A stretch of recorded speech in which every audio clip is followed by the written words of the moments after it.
Nah, setelah tadi ajaran Bileam, sekarang pertanyaannya juga menyangkut kitab Wahyu, Bapak Ibu ya, yaitu di Wahyu 2 ayat 20 ya. Apa yang dimaksud dengan wanita Isabel?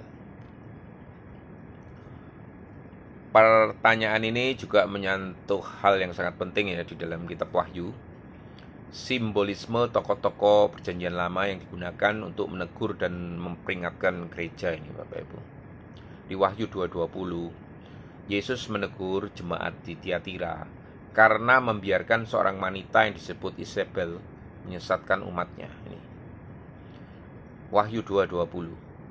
Tetapi aku mencela engkau, karena engkau membiarkan wanita Isabel yang menyebut dirinya nabiah dan yang mengajar, yang menyesatkan hamba-hambaku untuk berbuat zina dan makan persembahan-persembahan berhala.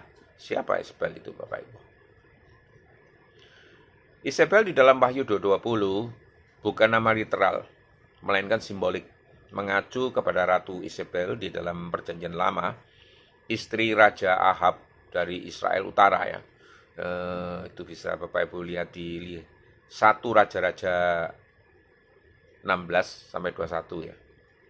Dia dikenal karena membawa penyembahan Baal dan Asyera ke Israel, menganiaya nabi-nabi Tuhan, terutama Elia ya, dan menggunakan tipu daya, kekerasan dan imoralitas untuk memperkuat pengaruhnya ini Bapak Ibu.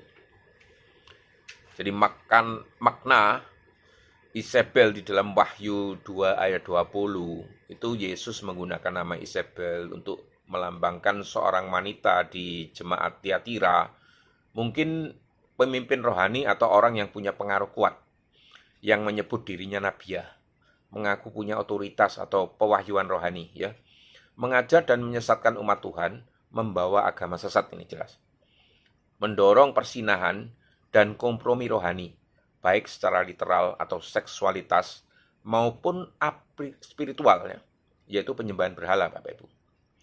Jadi Isabel di sini adalah lambang dari pengaruh rohani yang menyesatkan ya, terutama ajaran yang dan praktek itu yang mencampurkan kekudusan dengan dosa ya, sering dengan dalih kasih karunia dan pewahyuan baru gitu alasannya Bapak Ibu.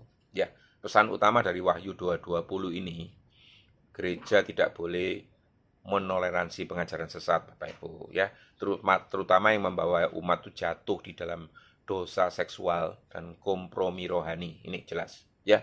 Tuhan Yesus menilai serius ajaran-ajaran palsu di dalam gereja dan memperingatkan akan penghakiman jika tidak bertobat.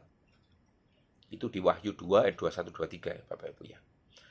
Jadi aplikasinya bagi gereja saat ini ya, waspadai pengajaran atau pemimpin rohani yang terlihat karismatik ya, tetapi menyesatkan di dalam kebenaran firman Tuhan Bapak Ibu ya. Jangan berkompromi dengan budaya yang menormalkan dosa, termasuk di dalam hal seksualitas dan moralitas Bapak Ibu. Dan yang ketiga dan terakhir ya, taatlah selalu pada otoritas firman Tuhan ya, bukan pada pengakuan atau pewahyuan pribadi yang bertentangan dengannya. Itu saja Bapak Ibu ya. Demikian dah. Semoga Tuhan berkati Bapak Ibu. Amin.